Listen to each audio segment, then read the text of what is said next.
What is up, YouTube? I'm back again with another review. I know it's been a really long time since I've done a review on anything other than the channel updates. I apologize for that, but this year has been absolute mad for me. Good ways and bad. Mostly good, but I graduate in like 22 days now. And then after that, I'll be in my paramedic internship for the whole summer. But this is something that I really wanted to do for a little while. I've had these for almost 2 years now, and I just got these in just within the last couple weeks. Today we're going to be taking a look at the shorty M56 M16 ammo pouches. Now these technically I don't think these would be classified as M56, but a lot of people do, so that's why I'm using that terminology. So these are the short M56 ammo pouches. And you see it has the two slide keepers on the back, one grenade hanger on each side. This will fit a compass first aid pouch, of course the lemon frag grenades and the M18 smoke grenades, and then you could also see people carrying the angle head flashlight on these hangers too. Of course, it has the US stamp, the drain hole in the bottom, pull tab. You open it up to reveal the 4 20-round AR mags.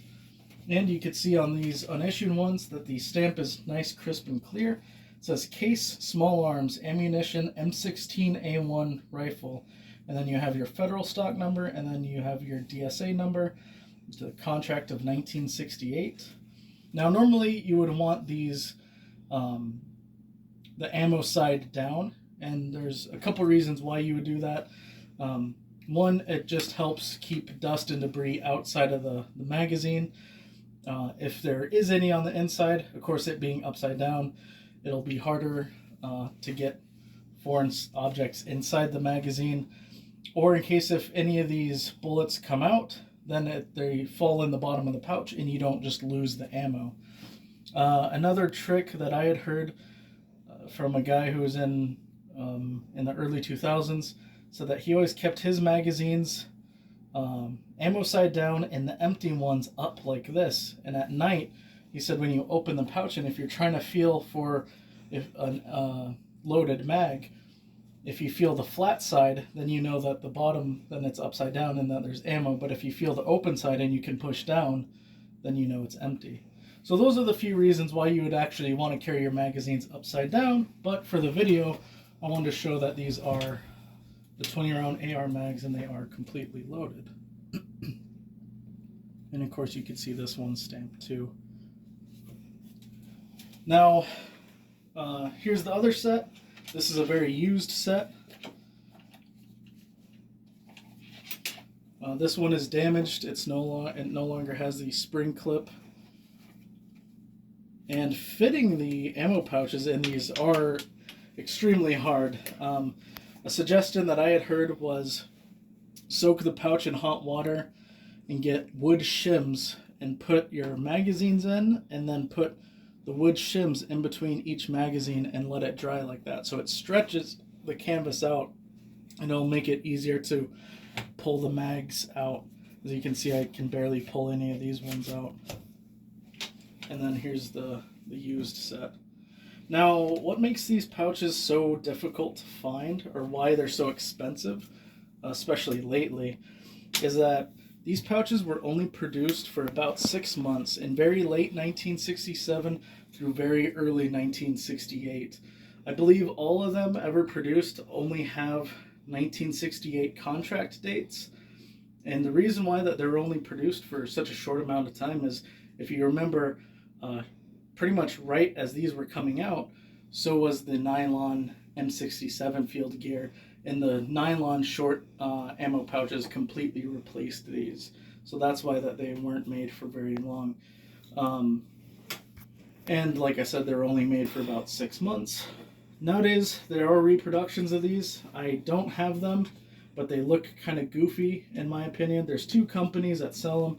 There's a company in China that sells reproductions of these, and then there's Soldier of Fortune over in the UK, they sell their version too, which look a little bit better, but I mean, honestly, I would still just buy original M56 gear because it's still pretty common.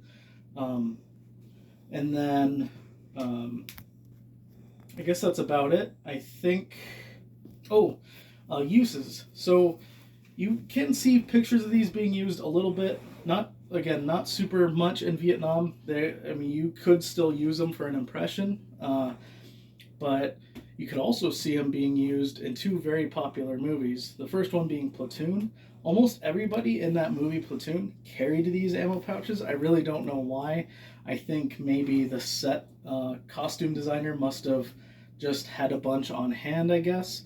But almost everybody in Platoon carries the short M56 ammo pouches. And then in the movie Stripes, Bill Murray, and I forget the other girl's name, but on their M56 gear that they wear when they infiltrate Czechoslovakia, they're actually wearing the two of these on each of their rigs, the short ammo pouches. And I think they carried Mac 10s in that movie, so obviously carrying these would be very impractical and not really likely. And that's another thing about these, what sets these apart from the first and second pattern M56 ammo pouches is that this specifies that it was for the M16A1 rifle, whereas the first pattern and the second pattern M56 ammo pouches, they were known as universal ammo pouches, so that you could carry 3 20-round AR mags or 2 20-round M14 mags. You could carry the M1 Grand clips or the M1 carbine clips, and that was all the different types of ammo that you could carry in those. Well, these short ones were specifically made just for the 4 20-round AR mags. So that's my review of the Shorty M56 ammo pouches. Hope you guys learned something. You guys, like I said, you can still use these for late Vietnam impressions, mostly Army, but they were only around for 6 months, and that's why they're kind of expensive and not super easy to find. So if you guys have any questions, go ahead and leave them in the comments below. I hope you guys enjoyed this review, and as always, have a nice day.